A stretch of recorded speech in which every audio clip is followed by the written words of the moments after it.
video les vamos a hablar de los modelos económicos más representativos en la historia de México, donde expondremos sus características y aspectos más sobresalientes. Antes de empezar, definiremos qué es un modelo económico. Un modelo económico se entiende por ser un proceso que es orquestado por un gobierno para organizar la actividad económica y buscar un vínculo armónico entre la empresa y el resto de los actores sociales.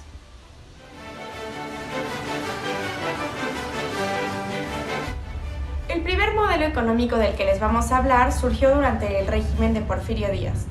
En 1877 llegó al poder Porfirio Díaz, quien bajo la premisa de poca política y mucha administración, se planteó como objetivo central mantener la paz social y política a través de la represión de sus opositores, para echar a andar el proyecto económico y así consolidar el Estado. Díaz, con su equipo de ministros y asesores, llamados los científicos, comenzó su proyecto de capitalismo dependiente, el cual estuvo basado en lo siguiente. La inversión extranjera se convirtió en la base económica para el desarrollo de los planes del Estado, y es por ello que la deuda externa se volvió en este periodo un verdadero dolor de cabeza. Se calcula que tan solo para 1911 la deuda se incrementó a 823 millones de pesos oro, cuando en 1886 era de 191 millones. La inversión de capital extranjero. La industrialización como prioridad económica. Modernización del campo con inversión de capitales privados. Construcción de vías de comunicación, carreteras y ferrovías. Apoyo gubernamental para el crecimiento económico a través de préstamos y extensión de impuestos. Renegociación de la deuda externa para obtener nuevos créditos. Creación de la banca privada como capital extranjero. En realidad, los empresarios nacionales y el gobierno no contaban con el capital necesario para iniciar el proyecto de modernización económica, por lo que fue necesario abrirle las puertas a inversionistas de Inglaterra, Estados Unidos, Francia, Alemania y España. Frente a toda la modernización económica alcanzada, el régimen de Díaz no reparó en las necesidades del mercado interno y sobre todo en alcanzar el desarrollo económico con el que los mexicanos elevarían su nivel de vida. Por el contrario, los campesinos y obreros fueron desprovistos de protección jurídica, siendo víctimas de abuso y explotación por parte de los nuevos capitalistas. Después de casi 3 décadas en el poder, el gobierno de Díaz comenzó a enfrentar dificultades económicas, cuestionamientos sobre su autoritarismo y falta de alternación en el poder, así como el descontento popular. El final del porfiriato fue un periodo lleno de saboteos y concentración de tierras, seguido de inflación en los precios de los productos agrícolas básicos en la dieta mexicana. Hasta una devaluación de salarios provocaron de una u otra manera rebeliones en distintas partes del país, que vieron su apogeo en el estallido de la Revolución Mexicana de 1910.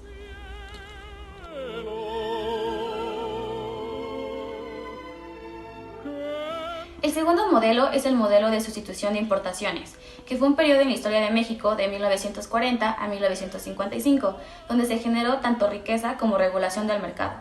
Se caracteriza por el conjunto de políticas economistas y sociales después de la Revolución Mexicana, impulsada principalmente por el entonces presidente Ávila Camacho y también Miguel Alemán.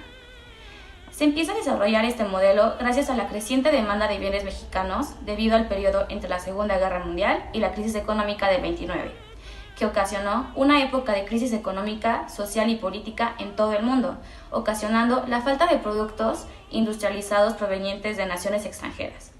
La ONU creó la Comisión Económica para América Latina, llamada CEPAL, en 1948, con el objetivo de impulsar el desarrollo económico y social. La CEPAL logró sustituir el modelo agroexportador, conocido también como hacia afuera, por el de sustitución de importaciones, conocido hacia adentro. El gobierno, para impulsar la economía nacional, apoyó por medio de subsidios y medidas proteccionistas a la industria, marginando al sector agricultor. Fomentaron el crecimiento de la industria ligera, de bienes de consumo no duradero, donde sustituían artículos manufacturados por procedencia extranjera que satisfacían al consumo local por artículos de la misma naturaleza fabricados por industria nacional. El objetivo principal del modelo de sustituciones era convertir la actividad industrial en eje de desarrollo económico y buscar la acumulación de capital.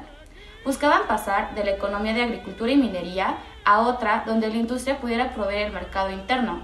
A este se le dio el nombre también como de industrialización autocentrada o hacia adentro. Impulsó a que México fuese autosuficiente, por lo que se nacionalizó e indemnizó a la industria petrolera y ferroviaria. Se implementaron aranceles a proveedores extranjeros para controlar la importación de bienes para cuidar de la competencia a los empresarios oriundos, lo que ocasionó que empresarios mexicanos se fortalecieran, logrando una expansión de mercados nacionales. En 1955 se promulgó la Ley para el Fomento de las Industrias Nuevas y Necesarias, que permitió establecer un importante número de empresas industriales y que talleres y artesanías se pudieran transformar en pequeñas empresas, generando un proceso más rápido de industrialización en nuestro país. Como consecuencia de este modelo de sustitución, México vivió una etapa de riqueza principalmente en el norte y noreste, logrando autosuficiencia, aumentando la demanda laboral en el sector industrial y de servicios. También fortaleció a la clase media, mejoró la prestación de servicios básicos de educación y asistencia médica. El modelo de sustituciones favoreció a la marginación y el desplazamiento de la mano de obra agrícola a zonas urbanas, y debido a la fuerte demanda de trabajo, México vivió una etapa de mucho desempleo, lo que ocasionó una increíble oleada de migración a Estados Unidos. Establecieron los orígenes del por qué hoy en día hay tantas migraciones a Estados Unidos. México, como respuesta, firmó un convenio con Estados Unidos que permitió la contratación legal de trabajadores mexicanos, lo que ayudó a mitigar la demanda nacional de empleo, conocido como Programa de Braceros.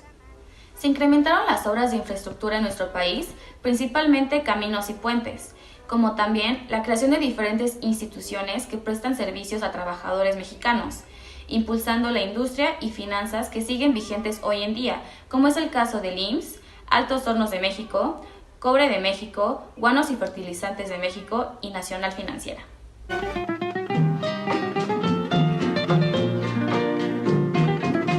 Desarrollo estabilizador, o también conocido como Milagro Mexicano, de 1950 a 1970. A partir de 1958 y hasta 1970, el Estado propició en lo económico y en lo social el crecimiento por la vía de la estabilidad, donde el crecimiento del PIB fluctuaba entre el 3% y 4% anual, y la inflación alrededor del 3%. Este fue un periodo excepcional, el que se llamó desarrollo estabilizador. En este periodo se intentó que el consumo interno se concentrara en los productos nacionales, propósito que se acompañó por los lemas "hay que consumir lo que el país produce" y "lo hecho en México está bien hecho". Los resultados de la política macroeconómica fueron positivos. México fue una de las naciones que más creció en promedio su producción, a 6.8%, solo por debajo de Japón y Corea. México se había convertido en un país cuyas manufacturas eran la principal fuente de riqueza, mientras que la agricultura tenía cada vez menos peso en las finanzas. En 1950 a 1970, sectores como el de manufacturas crecieron entre el 4 y 9% anual. Este crecimiento tuvo lugar en un ambiente de proteccionismo aplicada mediante barreras arancelarias. La producción campesina vivió ascensos estables. El maíz pasó de 5 a casi 9 millones de toneladas entre 1958 a 1970, mientras que el frijol casi llegó al 1.000.000 de toneladas. Aunque el país se había industrializado, el 21% en los años 50, el 23% en los años 60 y el 30% en los años 70, la producción y la exportación de los productos agrícolas eran todavía significativas, con una disminución del 9% sobre el producto total. Al final del periodo surgieron algunos elementos negativos. Los precios de garantía a los productos agrícolas se mantuvieron bajos. Aumentó la población rural, se dio una migración masiva a las ciudades y bajó el rendimiento de tierra cultivada. En el ámbito de las finanzas, el ahorro y la inversión aumentaron, lo que redondeaba a una macroeconomía sana, e incluso el salario real aumentaron luego de años de deterioro. El modelo que se empezó a dar en diversos países después de la Segunda Guerra Mundial, conocido como economía mixta, de desarrollo de las inversiones privadas con fuerte presencia y conducción del Estado, se basaba en una buena medida en las directrices teóricas del economista John Keynes. A finales de los años 70 sobrevino un desajuste social. La población creció a ritmo acelerado, en un 3.4% anual, mientras que la capacidad de empleo se estancó y aumentó el desempleo y el subempleo. El proteccionismo mexicano había fomentado una producción industrial muy cara pero con poca calidad. Con niveles más altos de educación, alimentación y salud se dieron en las regiones industrializadas. Los desajustes económicos tuvieron que ver con las guerras internacionales, pues cuando estas finalizaron, la demanda de productos mexicanos disminuyeron provocando déficits. Los afanes de modernizar la industria implicaron el aumento de las importaciones y una mayor dependencia de Estados Unidos, Cuando las exportaciones dejaron de crecer al mismo ritmo, se dio la devaluación del peso ante el dólar en 1948, al pasar de 4.85 a 6.88. Y otro más en 1949, hasta 8.65 pesos por dólar. En el gobierno de Adolfo Ruiz Cortines, el 17 de abril de 1954, un sábado de gloria, día en que no se realizaban transacciones financieras, el dólar se situaría en 12.50. Estas devaluaciones tenían la intención de estimular las exportaciones y evitar las importaciones, pues los productos extranjeros se cotizaban en dólares. La estrategia permitió mantener el ritmo de desarrollo. Sin embargo, en esos años faltaron las inversiones privadas. Ante ello, el financiamiento del desarrollo económico y de la obra social se llevó a cabo con base del ahorro interno y los crecientes préstamos del exterior. De esta manera, la deuda pasó de 649 millones de dólares en 1959 a 3.281 millones de dólares en 1970, que para esa época parecía demasiado, pero eso era el inicio del desbalance. Pero nada de esto sería comparable con lo que sucedería después.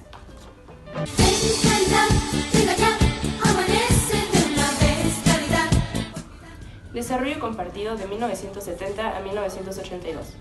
En 1970 subió a la presidencia Luis Echeverría Álvarez, de 1970 a 1976, y con él dio comienzo el fin del desarrollo estabilizador y se inició una época de crisis continuas. Para 1975, la producción agrícola se había derrumbado y fue necesario importar una serie de productos, entre ellos el maíz. Además, 45% de la población económicamente activa se tuvo que subemplear y muchos más no tenían trabajo. El endeudamiento externo creció al mismo que la inflación. La diferencia entre exportaciones e importaciones era enorme, pues a los mediados de los 70. La deuda externa se elevó a 20.000 millones de dólares y la inflación llegó a cifras de casi 30%. Todo esto hizo que no quedara otra alternativa más que devaluar la moneda, la cual se había mantenido en 12.50 por un dólar por casi 20 años, afectando principalmente los precios internos. Surgió el llamado auge petrolero. Desde 1971, los precios internacionales de crudo permitieron que México se convirtiera en un gran exportador de este líquido. Importaba un sinnúmero de productos derivados del mismo. Las exportaciones petroleras se vieron como la salvación de la crisis económica en México. En 1982, la deuda externa subió a 80.000 millones de dólares. El precio del petróleo comenzó a bajar. En 1980 alcanzó los 50 dólares por barril. Entre 1980 y 1985 bajó un promedio de 28 dólares. Todo esto indicaba que para el último año del sexenio de José López Portillo estallaría una nueva crisis de mayores proporciones. El gobierno de Echeverría comenzó a intervenir en el manejo de una enorme cantidad de empresas. Muchas fueron nacionalizadas y los subsidios crecieron enormemente. Esto también provocó que el gobierno gastara dinero que no tenía, contribuyendo al ya gran déficit interno. El gobierno de Echeverría comenzó una política popular para beneficiar a las mayorías. Se fundaron el Infonavit y el Fonacot, que permiten a los trabajadores obtener vivienda y artículos diversos con créditos accesibles. Entre 1970 y 1980 se dio lo que hoy se denomina la Guerra Sucia. Así se nombra la política de gobiernos que, al margen de la ley, usan fuerzas armadas para acabar y aún exterminar la oposición radical de izquierdas. Esto dio como resultado cientos de desaparecidos, encarcelados y torturados por hablar en contra del gobierno y a favor de diversas causas estudiantiles, contra la pobreza, a favor de regímenes socialistas más equitativos, etc. En este periodo hubo logros importantes como la salud pública para más del 80% de la población y la educación primaria garantizada para casi toda la totalidad de los niños del país. Sin embargo, este sexenio tiene más aspectos negativos que positivos. El país vivía de préstamos internacionales que se utilizaban no solo para inversiones internas, sino para pagar los intereses de las propias deudas. Las tasas de intereses se elevaron como nunca antes y la inflación por su parte incrementó. Sin embargo, el hecho que dio el golpe de gracia a la economía nacional fue la caída internacional del precio del petróleo. Por otra parte, la gente que tenía dinero ahorrado lo guardó o invirtió en el extranjero, hecho que se le conoce como fuga de capitales. Esta situación hizo que el peso perdiera terreno frente al dólar y la inflación continuara incrementándose. López Portillo, por no enfrentar la responsabilidad que tenía su gobierno, culpó a los banqueros de propiciar dicha fuga de capitales, por lo que en septiembre de 1982 decretó la nacionalización de la banca privada, así como el control de tipo de cambio. El sexenio de López Portillo se vio agravado por la altísima corrupción en los cargos públicos. Debido a esta situación, el descontento de la sociedad en general creció y fue posible percibir que había llegado el fin del México próspero.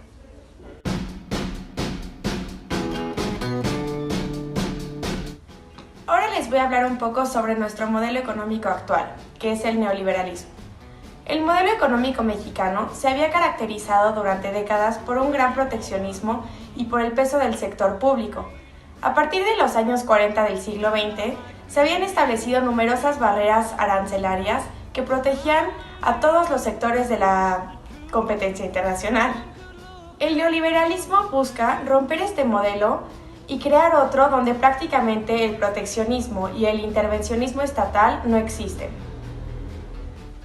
El neoliberalismo busca reducir la intervención del Estado en cuestiones económicas y sociales, aumentar las tasas de interés disminuyendo la inflación, aumentar los impuestos a lo que se consume y reducir los impuestos a lo que se produce. La idea principal es que el sector privado genere la riqueza y que el gobierno no influya en el mercado, solo debe regularlo. Por eso se pretende que los impuestos para las empresas vayan disminuyendo. Sin embargo, al haber impuestos disparejos en la población, la distribución de la riqueza no es de forma equitativa. Cuando Miguel de la Madrid en 1982 llegó al poder, la situación en México era muy delicada. La inflación se había duplicado en pocos años y el desempleo se disparó hasta un 15%. El presidente decidió poner en marcha lo que denominó renovación moral de la sociedad y planteó un plan global de desarrollo. Dentro de sus medidas estaba la privatización de empresas y la apertura económica. Carlos Salinas de Gortari fue el que terminó de implantar el neoliberalismo en la política mexicana. Culminó el proceso privatizador en el país y los números macroeconómicos mejoraron bastante. Sin embargo, no consiguió que México saliera de la crisis y el peso continuó devaluándose. Uno de los aspectos que ha caracterizado a la implantación del neoliberalismo en México y que aún sigue haciéndolo es su incorporación a varios tratados de comercio internacional. El primero fue el GATT, Acuerdo General sobre Aranceles y Comercio, y supuso un auténtico cambio de paradigma económico en el país. México se comprometió a eliminar aranceles y los permisos a las importaciones. Posiblemente el segundo acuerdo firmado fue el más decisivo y el que todavía continúa siendo más polémico. Se trató del Tratado de Libre Comercio con América del Norte, firmado con los Estados Unidos y Canadá. A través de él se creaba una zona de libre comercio entre los tres países. Existen datos contradictorios acerca de cómo ha influido este tratado en la economía mexicana. El sector agropecuario se ha modernizado, aumentado su competitividad, pero a costa del aumento de la desigualdad social. Otros sectores, como el automovilístico, se han visto beneficiados por el traslado de industria desde los Estados Unidos, dada la diferencia de costes entre los dos países. Al día de hoy, la amenaza de Donald Trump de acabar con el acuerdo ha generado mucha inquietud en ciertos sectores mexicanos. Les voy a nombrar algunas de las características del neoliberalismo en México. 1. Políticas fiscales restrictivas. El gasto público se disminuye todo lo que se puede, lo que genera problemas entre los sectores más desfavorecidos. Igualmente, los impuestos a la producción se reducen, mientras crecen los relacionados con el consumo. En teoría, esto debe atraer inversión y reducir la deuda. 2. Liberación y privatizaciones. Se reduce la legislación proteccionista en cualquier sector económico, y la mayoría de las empresas públicas se venden al sector privado. 3. Dependencia del exterior. Mientras las dos características anteriores son comunes a cualquier país con políticas neoliberales, la dependencia exterior es específica de naciones con problemas estructurales. En el caso de México, buena parte de su economía depende de sus relaciones con los Estados Unidos. Modelo centralizado. A pesar del carácter federal de México, casi todos los expertos coinciden en que no se ha tenido en cuenta esta particularidad a la hora de realizar políticas económicas. La toma de decisiones ha sido totalmente centralizada. Ahora les voy a hablar un poco sobre los efectos que ha tenido este modelo económico en México. Uno de los primeros pasos que se da al pasar a un modelo neoliberal del mercado es la privatización de las empresas con participación pública. En el caso mexicano, los números demuestran este proceso. Mientras que en 1982 existían 1.155 empresas preestatales en numerosas actividades, 6 años después solo quedaban 196. Estas empresas suponían un 18,5% del PIB y daba empleo a un 10% de la población. En las privatizaciones se vieron favorecidas algunos personajes próximos al gobierno. Otros de los efectos del neoliberalismo en México son la pérdida de decisión nacional. En México, dada su dependencia del exterior, el Estado ha perdido capacidad de decisión sobre la política económica. Otra sería el aumento de las exportaciones. Especialmente desde la firma del TLCAN en 1994, las exportaciones crecieron mucho en el país. Sin embargo, no consiguió evitar la pérdida de industria a nivel general. A pesar de este aumento, el PIB mexicano es uno de los que menos ha crecido en la región. Sin embargo, los datos avalan que la mayoría del país no se ha beneficiado del cambio de modelo, creándose unas bolsas de pobreza muy importantes. La inflación ha continuado subiendo durante estos años y la economía se ha estancado con crecimientos no superiores al 2,4%. Como se contaba anteriormente, la reducción de las pérdidas destinadas a los servicios sociales ha afectado a un gran número de personas. El aumento de desempleo ha agravado aún así el problema.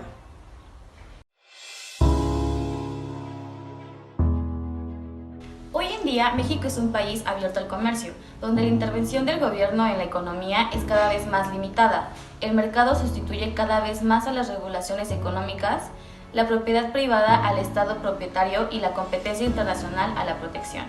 Pero también es un país de bajos niveles de ahorro e inversión, donde ni siquiera la inflación y mucho menos la economía crecen, donde el desempleo es cada vez más contraproducente, el déficit comercial y la deuda externa crecientes, los salarios reales cada vez más bajos y la distribución de lo que produce el país cada vez más desigual. México ha sido un país que ha tambaleado a través de los años en cuestiones económicas y políticas. Ha sido víctima de malos manejos de poder que lo han llevado a grandes crisis en la historia, pero a pesar de su inconsistencia, ha tenido líderes que lo han salvado de aquellas dificultades y con los recursos posibles se ha potencializado y propulsado como un importante socio comercializador.